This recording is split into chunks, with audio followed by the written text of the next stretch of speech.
Selamat malam pemirsa, kembali lagi dengan saya Muhammad Abdurrahman. Kita di sini akan membahas topik penting seputar dunia jurnalisme.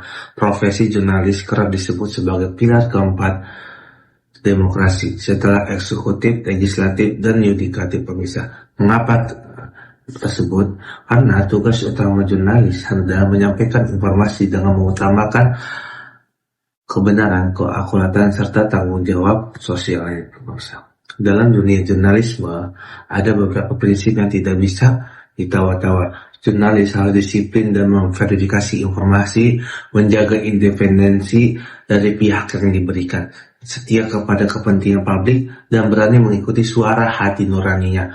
Hal-hal ini bukan aturan teknis saja, tetapi nilai moral yang menjadikan profesi jurnalis dihormati dan dipercaya oleh masyarakat. Tanpa nilai tersebut, berita bisa kehilangan makna dan hanya menjadikan alat kepentingan semata saja.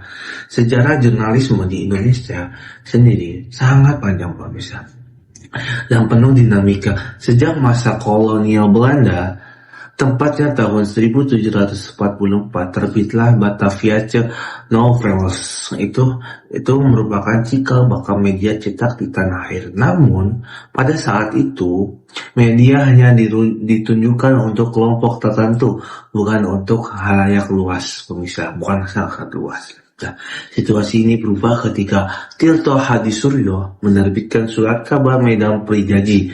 Nah, media ini menjadikan corong perjuangan rakyat sekaligus pembukaan kesadaran nasional pada masa pendudukan Jepang.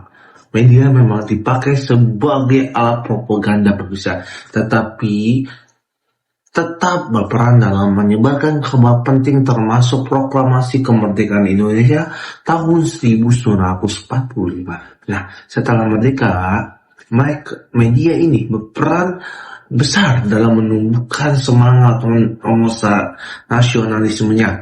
Namun, perjalanan tidak selalu mulus.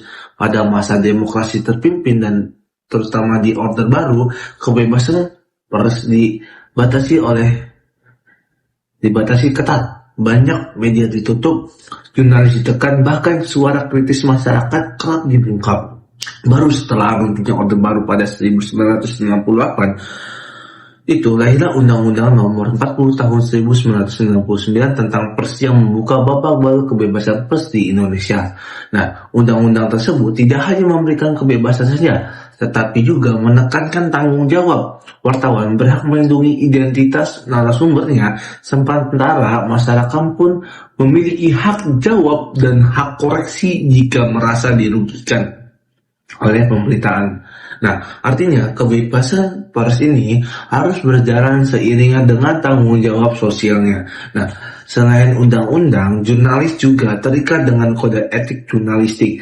Nah, kode etik ini menuntut berita yang akurat, seimbang, tidak beretikat buruk, serta menghormati asas praduga tak bersalah. Namun, dalam praktiknya, kode etik sering diuji oleh kepentingan politik media. Fakta menunjukkan pelanggaran kode etik masih sering terjadi. Meski demikian, mayoritas masyarakat tetap menilai kode etik sangat penting untuk menjaga profesionalitas jurnalis yang berisa. Memasuki era digital, tantangan jurnalisme semakin besar. Kini, masyarakat lebih sering mengakses berita melalui internet dan media sosial. Informasi bisa tersebar hanya dalam hitungan detik saja. Kondisi ini memang memudahkan akses informasi, tetapi juga membuka peluang besar munculnya hoax, disinformasi, dan manipulasi berita. Misalnya, disinilah peran jurnalis semakin penting. Mereka tidak hanya dituntut untuk cepat, tetapi juga harus mampu melakukan pengecekan fakta dengan cermat, serta tetap menjaga etika profesi. Integritas seorang jurnalis menjadi benteng utama agar berita yang tersaji tetap kredibel di tengah arus informasi yang sangat deras.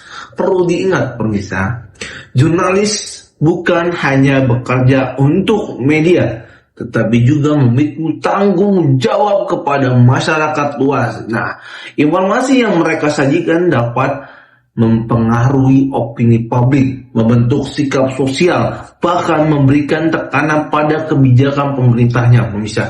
Itulah sebabnya memahami sejarah, regulasi, dan kode etik jurnalisme sangat penting bagi siapapun yang terjun ke dunia medianya.